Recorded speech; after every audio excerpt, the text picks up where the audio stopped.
Hello, my name is Jam Creeper, and welcome to Do Not Take This Cat Home.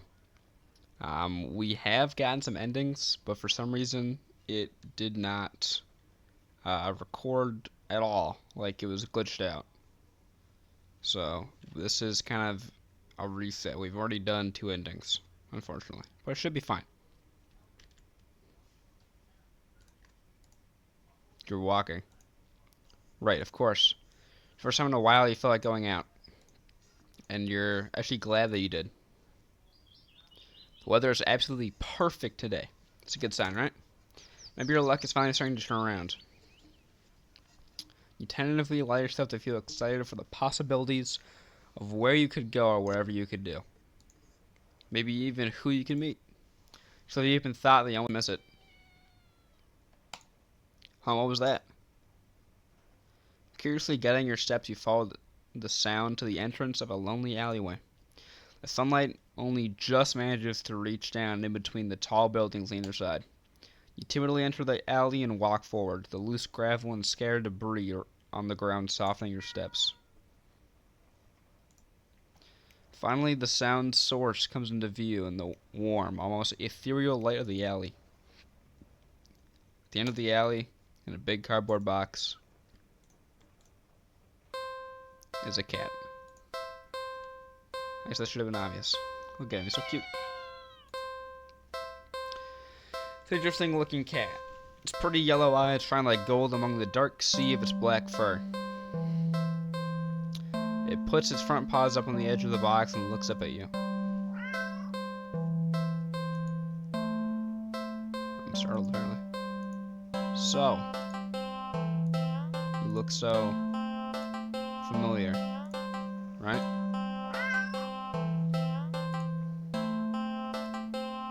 Then again, it is a cat. Not many ways for a standard black cat to look, after all.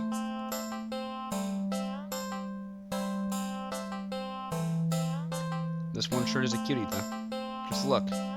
It's not glaring at you or hissing at you for getting this close like other strays have in the past. It's just sitting there patiently, waiting for you to do something. Okay, it says to not take the cat home, so we're not gonna take the cat home. Sadly, if the cat is the cute is, you never take this thing home with you.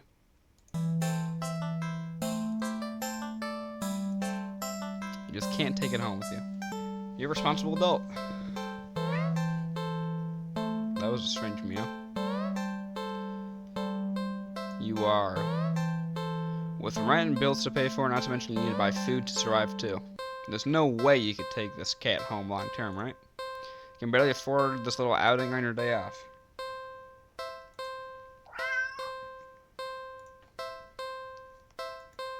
What to do?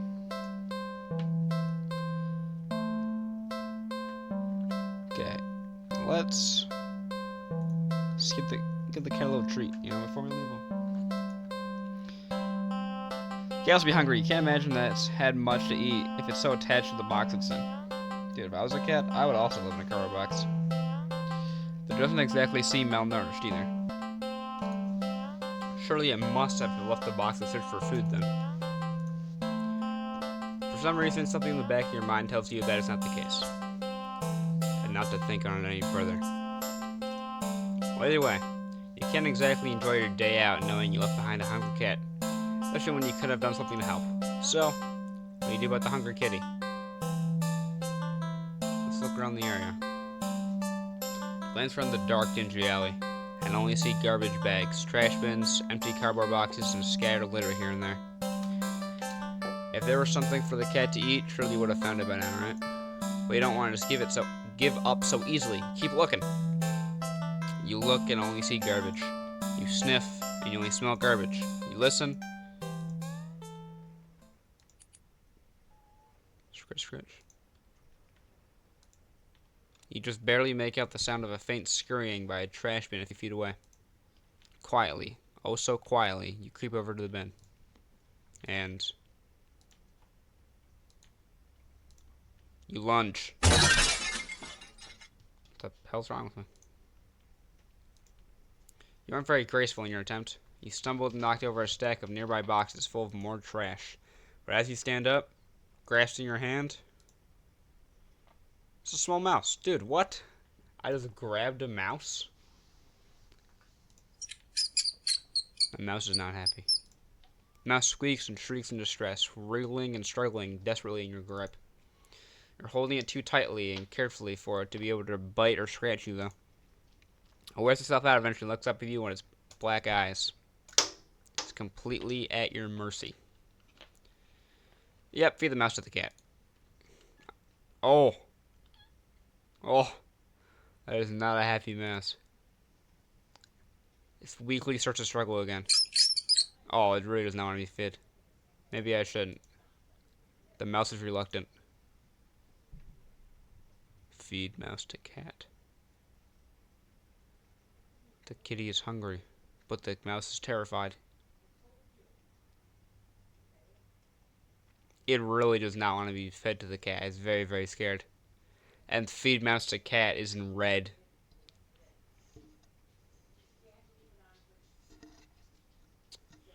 Feed mouse to cat.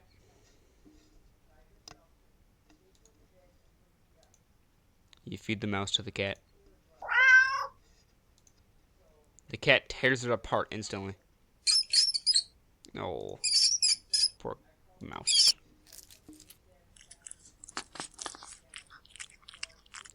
For awful noises. The mouse's pain squeaks and squeals pierce through you until they are abruptly cut off. Satisfied, the cat meows happily at you, red tinging its fangs. The cat curls up in its now blood-stained box and goes to sleep. You take the chance to leave. A well-fed cat will likely follow you home, after all. As cute as the cat is, you really can't afford a pet right now. Still feeling a little guilty about the mouse, you decided to just go home.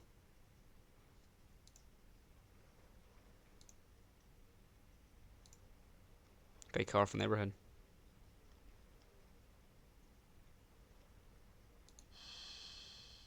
After a long walk home, you finally enter your apartment. You head straight for your room. And collapse in your bed, falling into a fitful sleep.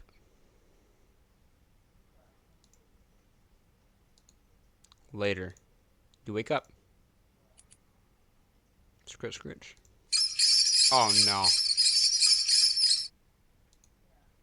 The squeaking and scurrying noises all around you.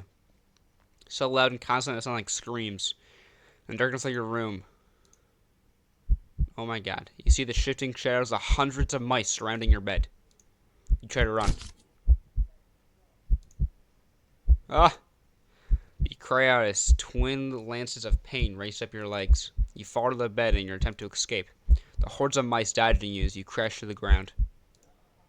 You can't stand up.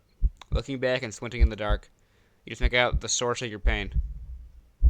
The flesh and tendons of your heels and ankles are mangled. Bitten through your socks. No, leave me alone. Desperate, you crawl with only your arms towards the door. The mice descend upon you, biting into your skin, gnawing away pieces of you. The cat can save me. Starts to fade in and out of consciousness, but you still reach out for the doorknob. Your arm heavy, weighed down by the mice clinging to it with their claws and tiny teeth. You manage to jostle enough for the door to slowly swing open.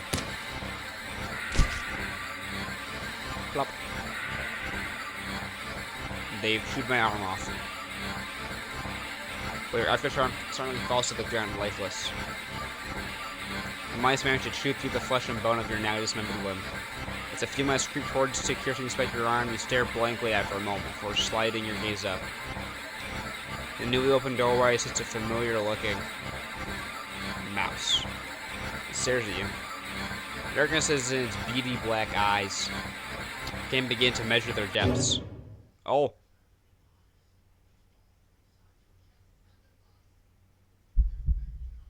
I apologize. Nor the hatred pouring out within them. All of it. Aimed at you. Ah. Collapse. head hitting the floor as your other arm is eaten away as well. Not sure how you're still conscious. The pain should be indescribable. And yet, you feel just as a cold sense of loss. The mice have clustered along your back now, gnawing and ripping their way between your shoulder blades, into your back, into your chest.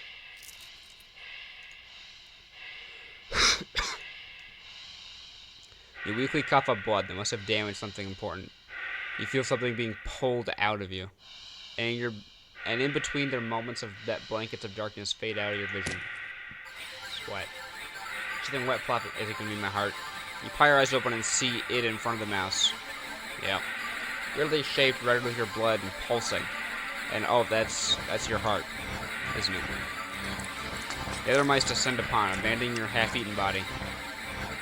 You're losing a lot of blood. You feel sleepy, but you also feel anger? Yes. So much anger. How dare they? How dare they? The last thing you see before your vision fails you. A pair of glowing eyes leaning into the darkness beyond the doorway. Yeah, cat. Mess him up. You can hear the squeaks and shrieks of terror all around you. Low yowls. Deep snarls. Gnashing teeth. Tearing flesh. As your remaining senses leave you, you smile weakly with the last of your strength.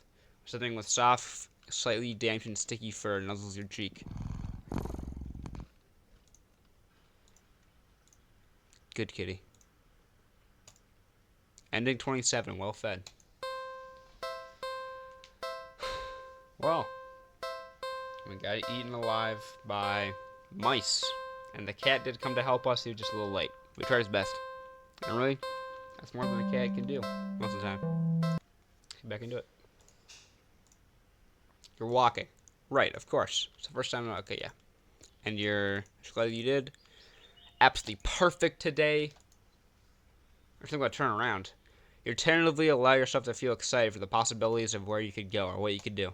Maybe even who you can meet. You're so deep in thought you almost miss it. Das Katze.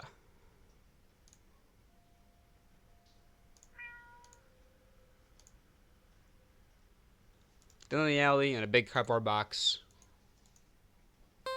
is a cat. Huh, I guess that should have been obvious. Such a cutie. Interesting looking cat. It's pretty yellow eyes, shine like gold amongst the black fur. We've seen this already. Okay, what do we do with the cat? You know, last time, the cat helped us. So maybe we bring the cat home this time.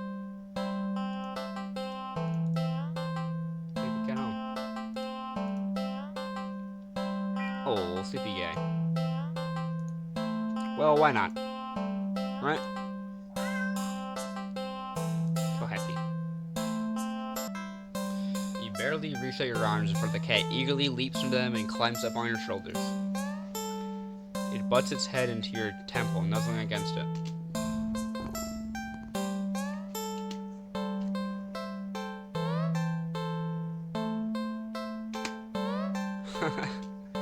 Can't help but smile at the cat's enthusiasm. Let's get you out of here, yeah?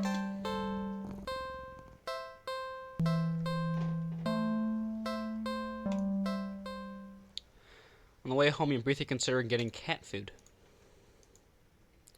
But that would be a waste of time. You shrug at the odd feeling and move on. You live in a modest apartment.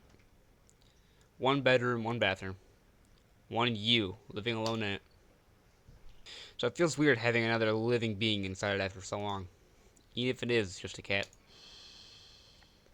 After locking the front door and placing the cat on the floor, you wait for it to walk away and explore the new environment. But somebody sits and looks at you expectantly. Might I point out, there's such heavy breathing in my house. What's going on?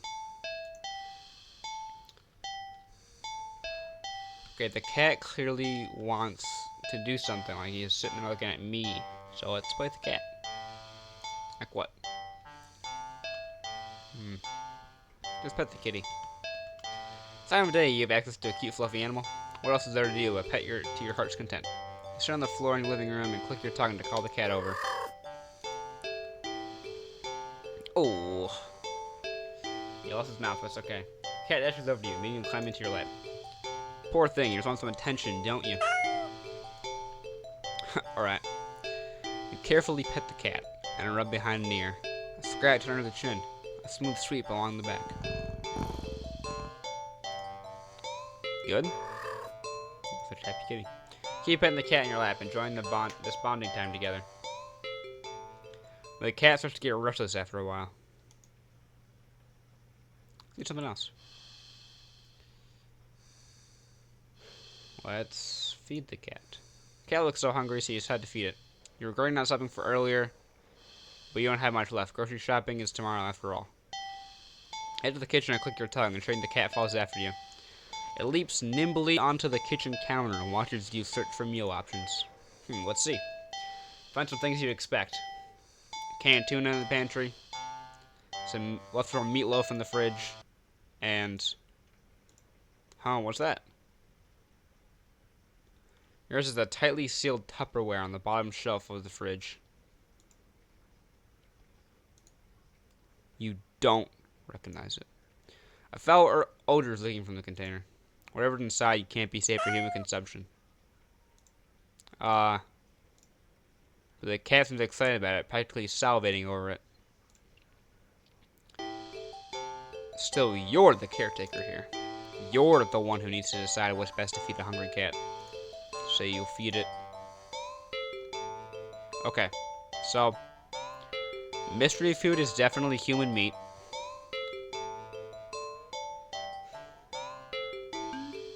And might make the cat, like, turn evil. You know? Just give it some meatloaf. You get the feeling the cat won't be too impressed with anything that comes out of a can. And you're not about to feed it wherever the heck that toxic-looking sludge is. So it's settled. A tuna sandwich for you and a leftover meatloaf for your feline guest. You ignore the cat's disappointed meows as you put the weird container back in the fridge to dispose of later. You warm up the meatloaf in the microwave.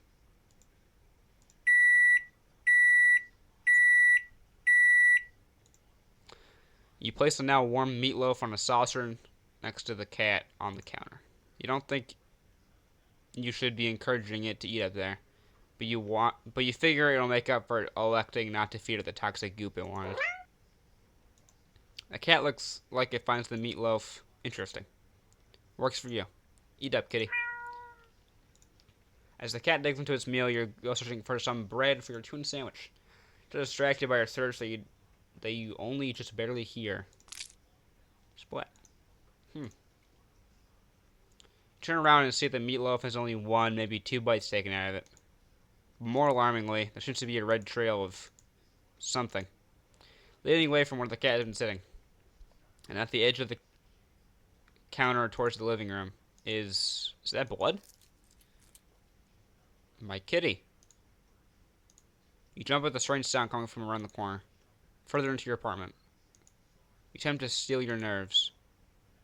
Taking a breath, you walk around the corner to head into the living room. Ow. You step into something warm and wet. And red. You resist the urge to vomit and step away from the trail of you follow the trail into the living room and see it leads into the hall. It's getting louder. It's definitely in the hall. I feel like you can hear your heartbeat. You hope whatever it is in the hall can't. Your body shakes as you feel yourself step forward. And forward. And forward. And forward. You peek around the corner. Nothing. There's nothing there. What? You walk further into the hall and see that the trail leads all the way down to the end of it. But there's nothing there. You don't quite feel relief, but at least... Plop. You hear something wet and warm drip onto your cheek. It's on the ceiling.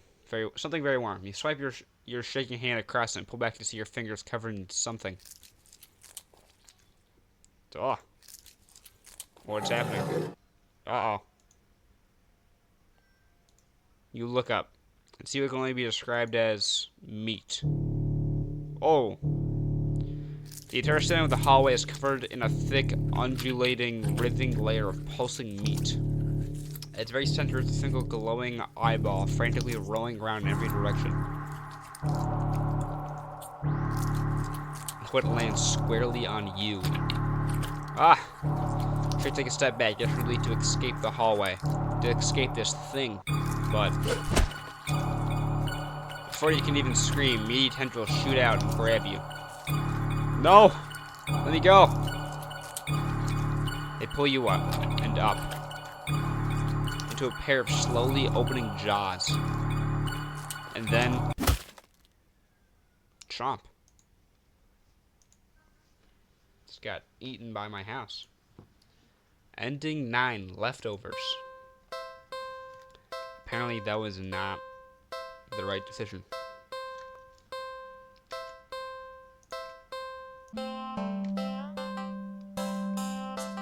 Alright. One more time. We got this. We gotta survive for once. We almost did, but then our cat got eaten by a writhing mass of flesh.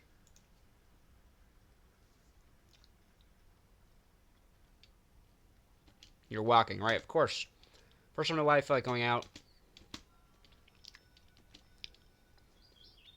It's again absolutely perfect today. Some good weather.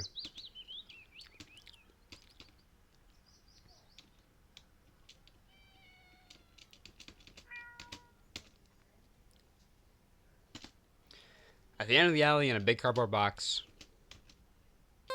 is a cat. Okay.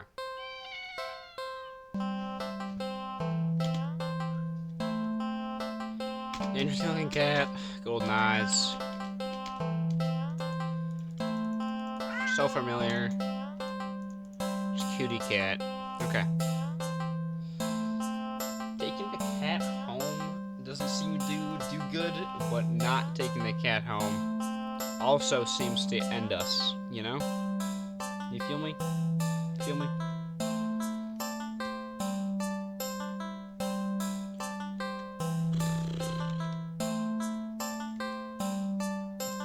Maybe let's just like I don't know.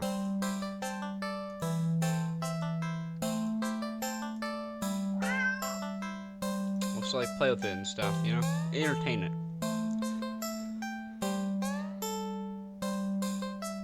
Play with what does question marks mean? Just click that. You are not ready. Okay. I guess I'm not ready.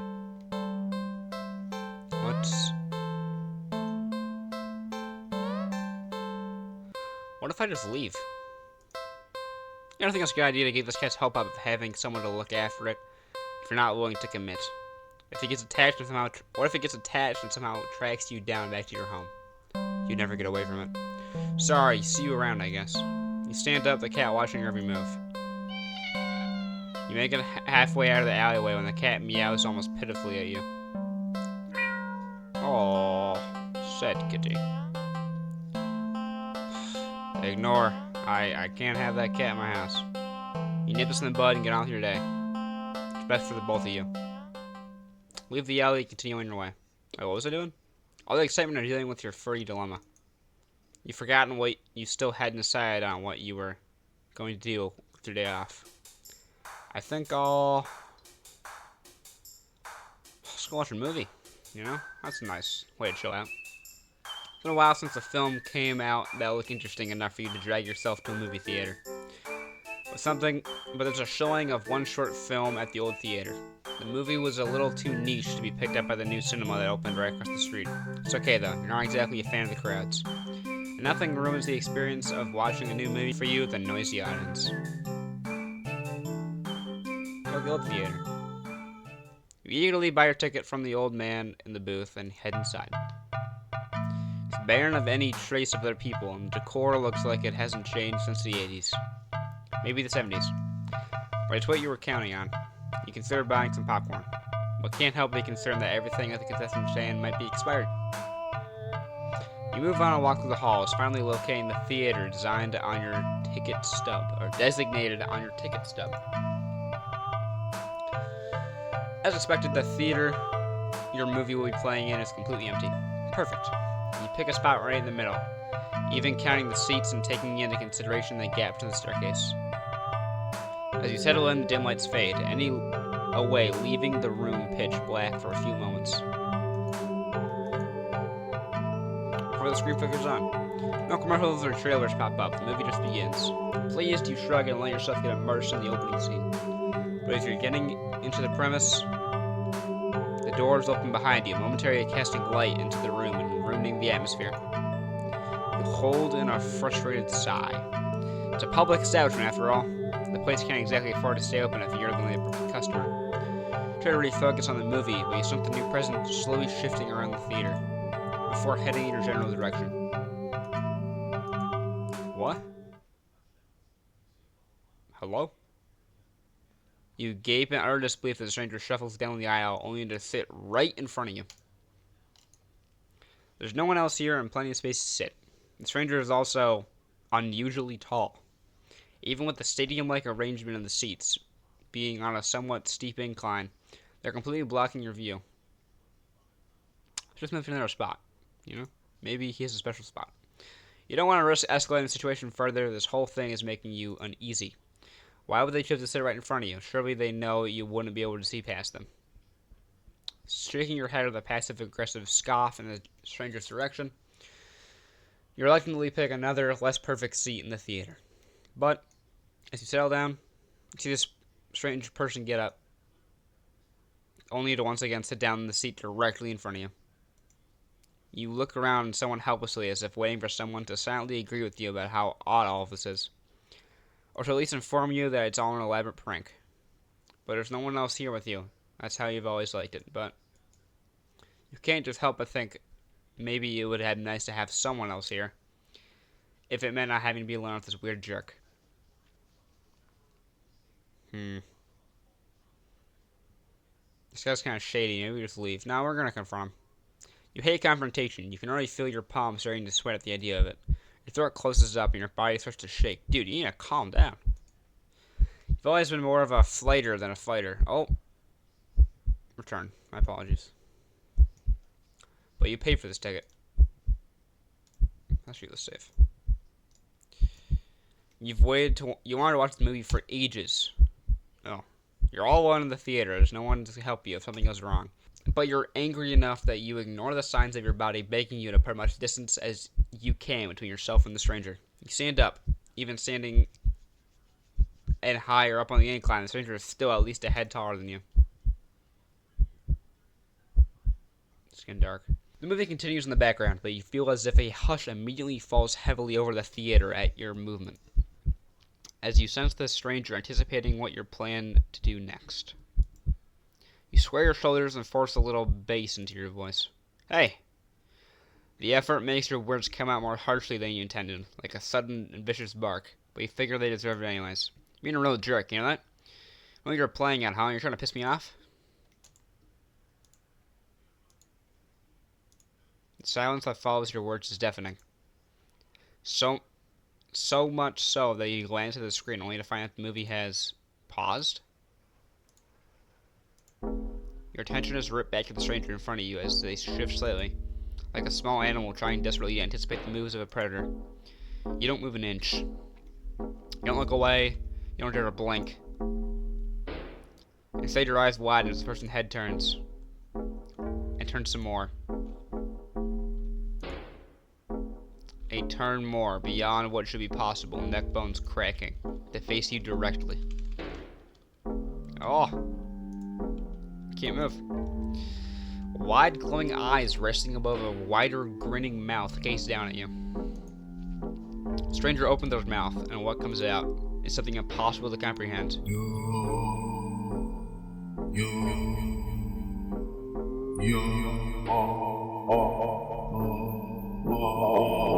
Dude, what? The voice is endlessly deep and creaks in like a weighty door, foreboding and oddly melodic, alluring. But it also snaps you out of your terrified trance before you know it, you're already out the door. You run through the halls of the empty theater, hoping for the exit. You hear something watching you from behind, but you're too afraid to look. The exit's now in sight. You sprint forward and burst through the doors. You look around frantically and spot the crowded cinema across the street. People, that's what you need. Safety numbers and all that. That thinking, you rush to the street with a sinking sensation crossing your spine, compelling you to look behind you. Don't look behind you. Okay, go to the new cinema. Refusing to even risk a peek over your shoulder, you rush across the street to the new cinema theater. You don't realize that it felt like you've been surrounded by some kind of dreadful pressure. Oh. Until it very suddenly vanishes, leaving you feeling more than a little shaken. But at least breathing comes easier. You think it's within your best interest to repress everything that just happened. Yeah. Deciding to wait for the movie you've been anticipating to be available on DVD or streaming. You join the long line outside the new cinema. By the time you've reached the ticket booth, you just wanted to get inside. So you pick a movie at random and take your ticket from the tired-looking teenager manning the booth. The decor is chic and sleek, with the inside bustling with people. It's not that what you're usually into, but it's kind of nice not being alone. Even if you feel a little lonely watching families and groups of friends laughing among themselves. You get some popcorn, with the lines at the concession stands are long, the prices are criminal anyway.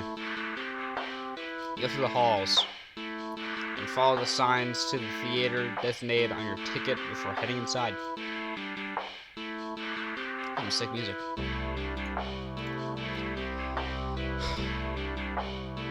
You sigh at the sight of the absolutely crowded theater. You head towards a seat only to be told by the person next to it it's being saved for someone. This happens a few more times before you finally manage to get yourself settled into a seat annoyingly off-center to the screen. But the screen is at least visible, if not a little too close, so you grit your teeth and bear it. The lights fade out, the chatter doesn't. The rest of the audience seems content to talk through the commercials and even through the trailers. You figure the chatter will stop when the movie actually begins. But it doesn't. It doesn't even get slightly quieter as the opening scene starts to play out. You sigh out loud, not thinking anyone would hear you anyways. This is why you avoid movie theaters like the Flag. Ow. Oh, kitty. Hi, bud. Suddenly the screen changes, showing the face of a black cat. A familiar black cat. Confused murmurs fill the room, but then the cat on the screen meows. Oh, God. Is the cat magical? Was that like the cat spokesperson?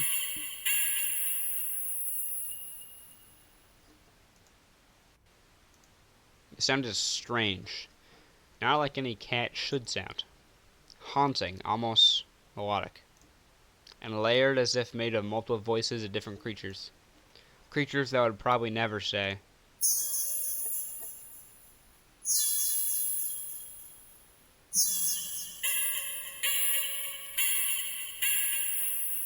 Could not have said better myself, me personally. You sit in confusion, wondering why you haven't already gotten up and left to complain to the cinema staff, but then you hear it.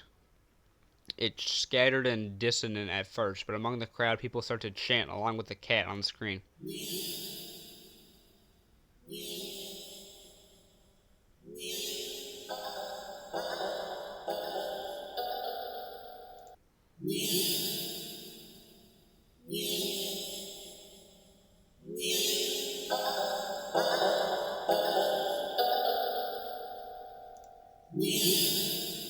Oh, louder. Soon the entire room is chanting in perfect unison. Everyone's staring intently at the cat on the screen. You're feeling slightly drawn to the screen yourself, but the compulsion to stare blankly like the others isn't that strong, for now. Also, you have to notice at the corner of your eye that some of the people in your immediate vicinity are looking at you. No. They're outright staring holes into you, even as they continue chanting. They don't miss a beat as they slowly begin to frown at you in blatant disapproval. Their scowls deepen as time goes on, as they're getting impatient. Try to blend in with the crowd. Thinking fast, you look at the screen and begin to chant in tandem with the crowd.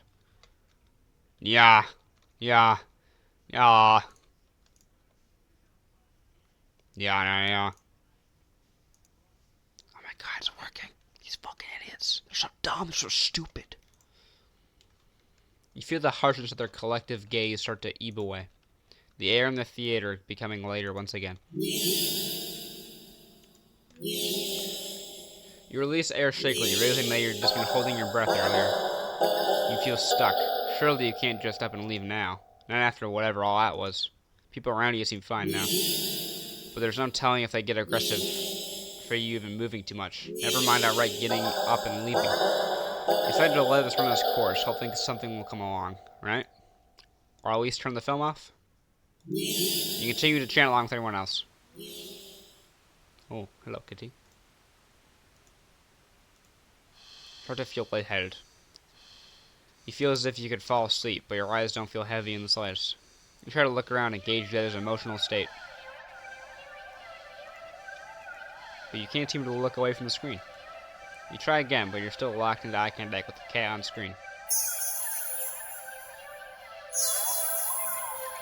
You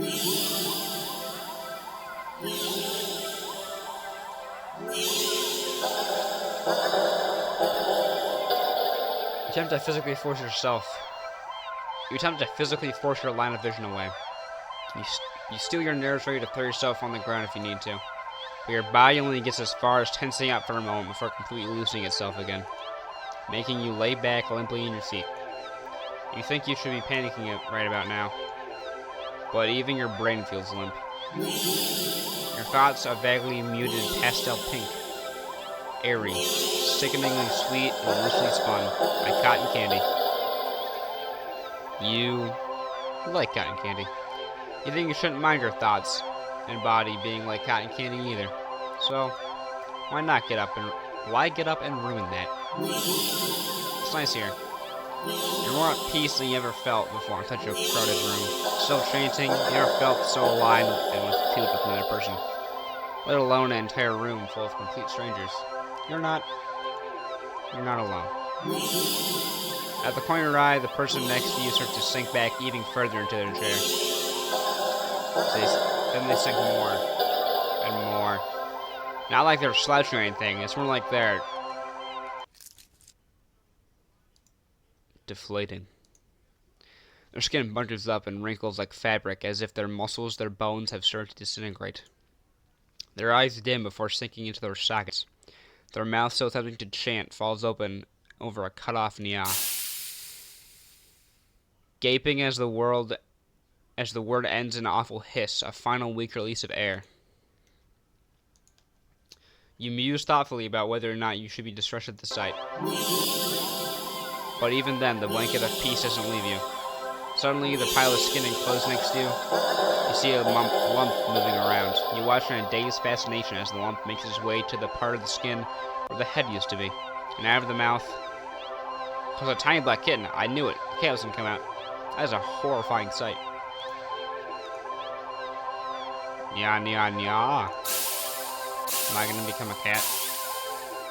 You can hear the familiar hissing sound all around you as the unified chants start to fade, only to be replaced with the faint mewing of kittens. Finally, your voice is the only one still chanting, still human, and alone again. You don't want that. You can't go back to that. Not again. Not again. Please. Just then, you go completely limp. Your body feels light, but it might as well weigh several thousand tons, because you realize quite suddenly that you can't move, not an inch. You can't shift your eyes to look around. You can't even breathe, but somehow, the chant continues to creak weakly from your mouth. Nya, nya, nya. Kittens. A few kittens come forward and perch themselves on the chairs around you, watching your sinking body, mewing as they wait for their youngest sibling to emerge from you. Dozens of glowing eyes peer down at you, and your eyes start to cave into the sockets of your softening skull. You manage to make out the silhouette of a familiar cat, perching on the seat right in front of you. Your vision finally fades, and the same hiss of air expels itself from your mouth. The last thing you sense is something small and alive shifting eagerly under your skin. Ending 18. Happy birthday.